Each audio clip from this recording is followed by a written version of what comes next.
Rugby World Cup 2023 on 5 Live Sport and BBC Sounds with Sonja McLaughlan. Who'd have thought that when South Africa and New Zealand met in that iconic final in 1995, we'd have to wait so long for these two behemoths to collide again in the sport's greatest showpiece. The pretenders to the crown have fallen away, leaving the two most dominant World Cup teams poised for a seismic showdown. It's been nearly 30 years in the making, but we're set for the ultimate World Cup final. With all the history behind the two teams. Draxley with the drop. Is it good? It's through the post. South Africa 15, New Zealand 12. With all the battles behind the two teams. Between the legs of Spencer and the try for Rokafoko. And an enormous black cloud still hovers over the World Cup. They've beaten South Africa by 29 points to 9. And now we're both going to create history. That's why it makes this match so special. It's been a week of anticipation, excitement, a few nerves, I have to be honest, but yeah, what an opportunity it is for us. Andre Pollard with 2.5 minutes to go. He's the guy of all the South Africans you'd want on the field to have a crack. Here is Pollard, he kicks for the lead, what a strike, has he got the distance? Easily! South Africa lead for the first time tonight. England 15, South Africa 16. Breakaway here by New Zealand, the ball's going to be hacked on, it's Will Jordan, he's already got 7 tries in this World Cup, the bounce of the ball's a beauty, he goes over, absolutely glorious, what a night to be Will Jordan. Eben Etzebeth charging on, one-man drive, scores, Eben Etzebeth. They push it out wide, who's waiting out there? It's over by Surveyor. England lose it forward and South Africa celebrate, and it's South Africa who go into the World Cup final. The All Blacks are in the final, their dream of the 4th title is still alive. It's who we play for. I have my motives of playing. The guy next to me has different motives of playing as well. But the one that brings us together is South Africa. And we are one of the people that can actually control how they feel their mood. We can put a smile on their face. It's one of the few times our country truly comes together and we're starting to feel that support. I honestly don't think in our lifetime we'll get to experience this. That's how big it is. Two great rugby nations with 3 World Cups each. Who's going to step up and make it 4?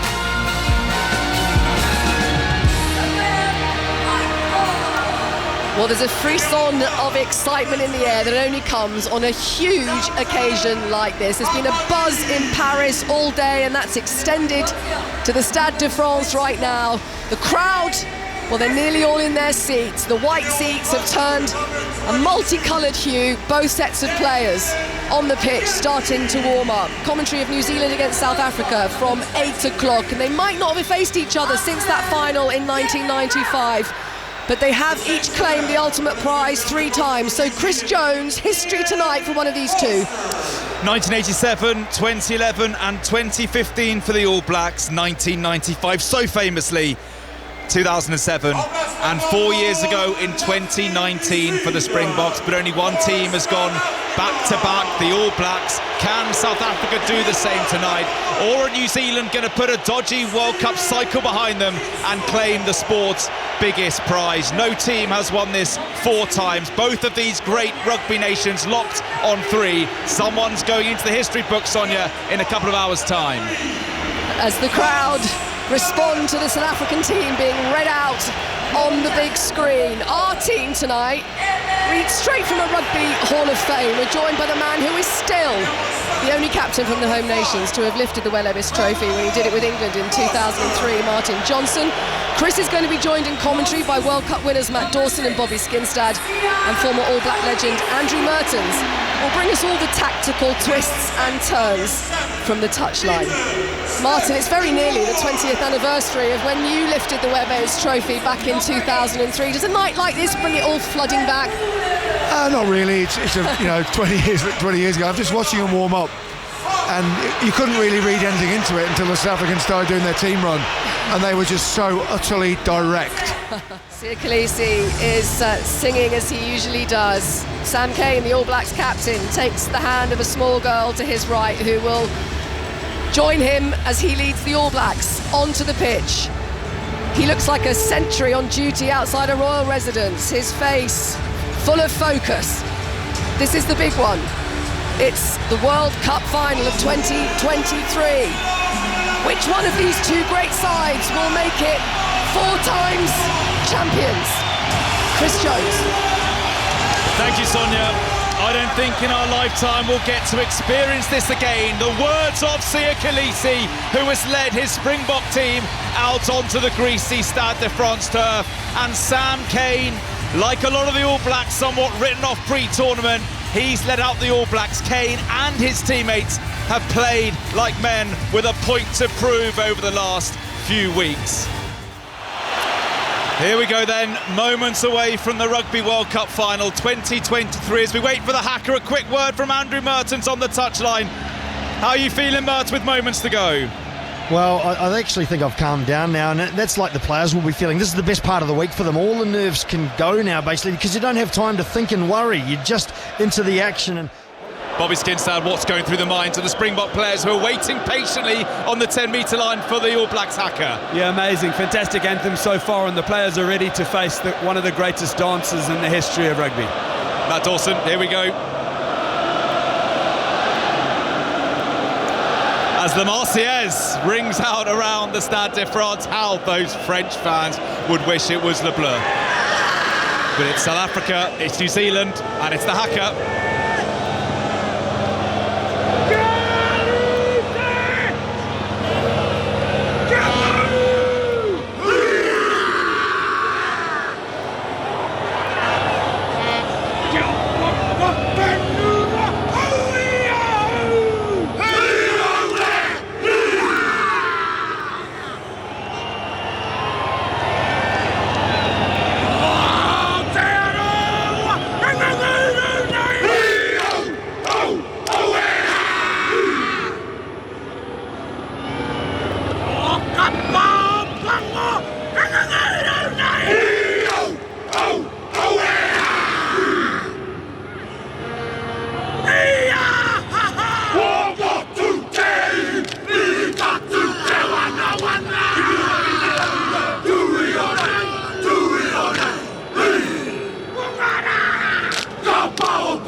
Captain Sam Cane at the front of the hacker, but led by Aaron Smith, one of the all-timers. Aaron Smith, 125th cap. This will be his last for New Zealand as he heads off. Matt Dawson, a quick word from you. You've been here in 2003. We've done so many big games on 5 Live. It has that big match feel. Of course it does, it's the World Cup final. Yeah, players will be looking forward just to get on with it, razzle dazzle, watch the lights, let the crowd shout and scream. But here we go, everyone. New Zealand 11, South Africa 12. The clock is up, and Faf de Klerk, has he got it back? It's a huge New Zealand scrum. Arnie Surveyor's all over it, but it's in Bok possession. And this is going to be it. The ball's unplayable. It's going to be a stoppage here. It's going to be a scrum. It is. And that is it. And South Africa have done it again. 29-28 over France. 16-15 over England. And extraordinarily, 12-11 over New Zealand.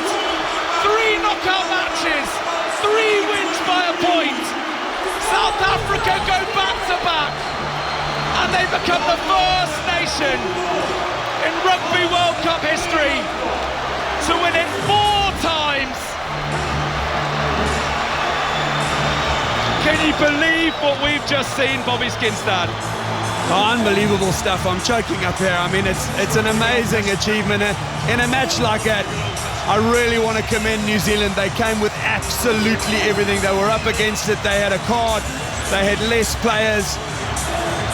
But in terms of the matchup that we thought we were going to get tonight, it 100% delivered. Gentlemen and listeners, we just witnessed, I think we've witnessed the greatest ever rugby side, ever. What South Africa have just done in this tournament is simply remarkable. Simply remarkable to have the way that they came through their group and these knockouts and who they played and who they beaten is I don't think will ever be surpassed, and all with the label of current world champions. The target was on their back. Simply remarkable. Well, South African celebrations, it's reminiscent of 4 years ago in Yokohama. That night they steamrolled England 32-12. They beat England out the gate, really. This time they've gone and dug deep for the third week in a row. We asked whether they could do it once. We asked whether they could do it twice. They've gone and done it 3 times. Sam Cane's early red, potentially decisive. And New Zealand gave it everything in that second half. An ugly final full of incident. And it's South Africa and their fans who celebrate. And the Rugby World Cup has been won 4 times by South Africa. And when it comes to the men's edition of the tournament, no team has done that before. They are the greatest Rugby World Cup nation in history.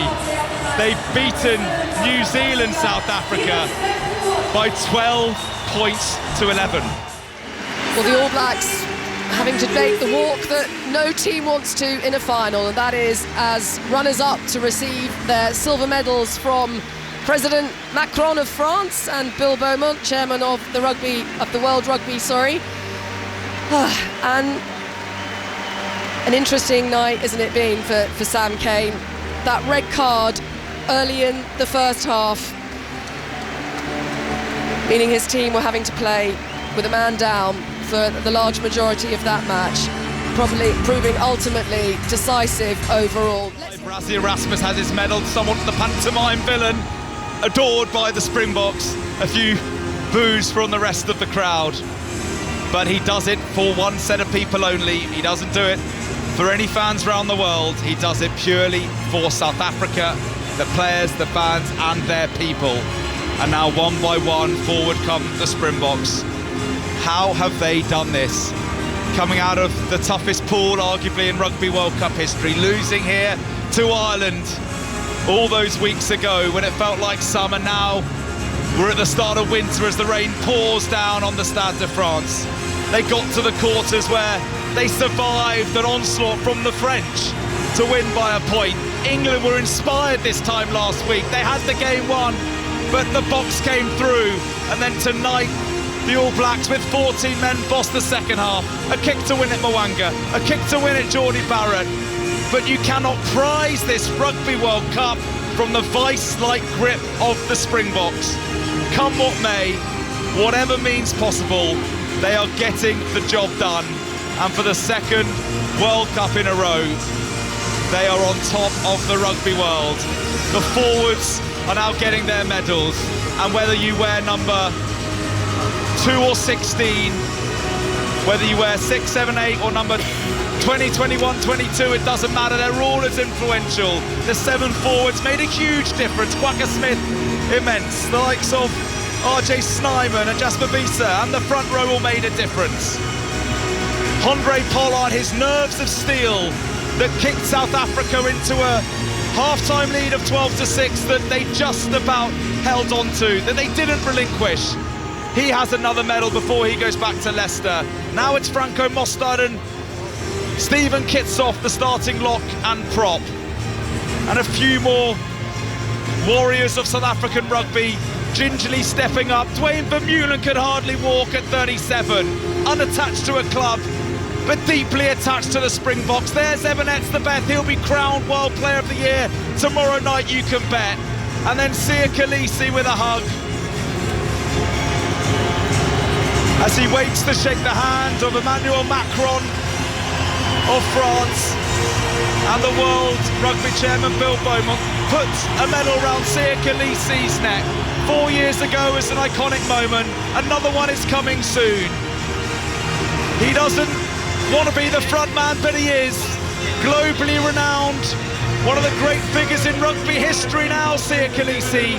And with Francois Pienaar watching on from the crowd, 28 years on from 95, the Boks go back to back, and Siya Kolisi once more lifts the Webb Ellis Trophy high into the Paris night sky. The fireworks go off, this Rugby World Cup nation. They have the World Cups to prove it. They've entered 8 tournaments. Remarkably, they've won 4 of them. And South Africa somehow are world champions yet again. And whatever is thrown at them, they always come out on top. South Africa, Bobby Skinstad, world champions once more. And as a former Bok captain, how good does that sound? How sweet the sound it is. I mean, I've just got to say, to see Siya Kolisi lifting that trophy for a second time means so much to so many people.